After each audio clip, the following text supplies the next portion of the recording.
La culture, c'est le monde dans lequel on vit et aussi celui qu'on porte en soi. Ce sont nos croyances, nos connaissances, nos traditions, nos façons de nous exprimer. Ce sont des manières d'aborder la vie et de faire des choix. La culture est au cœur même de la mission de l'école, où chaque adulte devrait devenir un passeur culturel. Intégrer la dimension culturelle à l'école, c'est d'abord le faire au quotidien en salle de classe. Le rôle d'agent culturel est émergent dans les écoles du Centre de services scolaires des Chênes.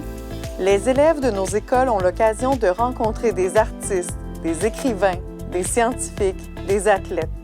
Ils ont aussi l'occasion de faire différentes sorties.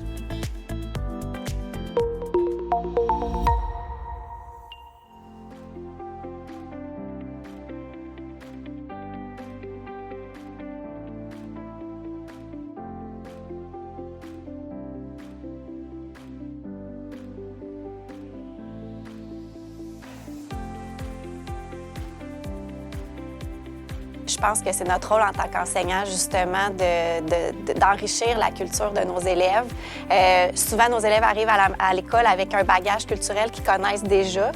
Puis je pense que nous, avec toutes nos connaissances, tous nos bagages, mais aussi tous les petits élèves qu'on a dans nos classes qui, eux, ont un bagage culturel propre à eux, bien, ça nous permet justement d'enrichir toutes les connaissances de nos élèves, que ce soit au niveau artistique, que ce soit au niveau sportif, que ce soit au niveau culturel, peut-être par des expériences qu'ils ont vécues en dehors peut-être de notre pays, tout ça. Donc, je pense que c'est une belle façon, justement, d'ouvrir un peu à cette culture-là.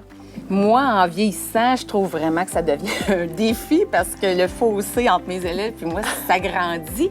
Mais il ne faut pas se laisser impressionner par ça parce que, bien, moi, comme prof de français, mon objet culturel de prédilection, c'est le livre. Hein?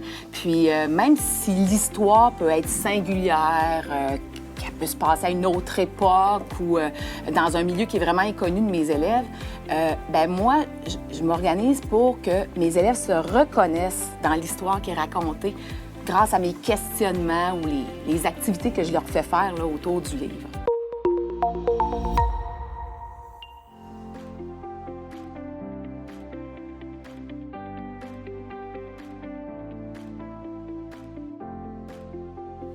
Moi, je pense qu'au départ, c'est le rôle de l'école de donner du sens au savoir, hein? Parce que les élèves ne sont pas conscients de tout ça, là, qui accèdent à une culture élargie. Puis, je pense que nous, comme adultes, il faut se rappeler qu'il faut aller au-delà là, du savoir qui est utile dans ta vie personnelle, qui est utile pour ta vie professionnelle. Hein? En fait, là, c'est de leur faire comprendre là, que la culture, là, c'est loin d'être ennuyant. Pour moi, la culture, là, c'est de dire, écoute, développe ta curiosité. C'est normal, tu ne saches pas tout, là. Mais si tu es curieux, tu es condamné au bonheur. Ça, c'est clair. Mais je suis vraiment d'accord avec toi. Puis, tu sais, honnêtement, je pense qu'on a encore un travail à faire pour que les élèves comprennent justement que, tu sais, l'école, c'est pas juste des apprentissages académiques, c'est pas juste du français, des maths, mais qu'à travers le français, les maths, à travers la lecture, l'écriture, c'est là, justement, qu'on va chercher toutes sortes d'expériences culturelles.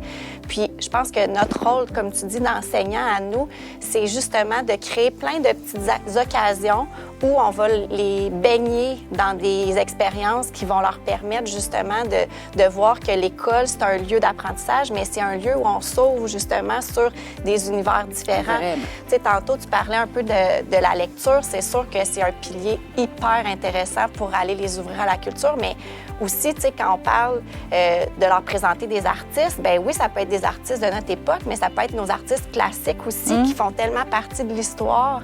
Donc, je pense, puis les enfants, ils aiment ça. Ils aiment ça, voir justement des gens peut-être qui, ça fait longtemps qu'ils n'existent plus, mais qui sont là puis qui ils font partie de toute la richesse de la culture, que ce soit québécoise, mais que ce soit aussi mondiale.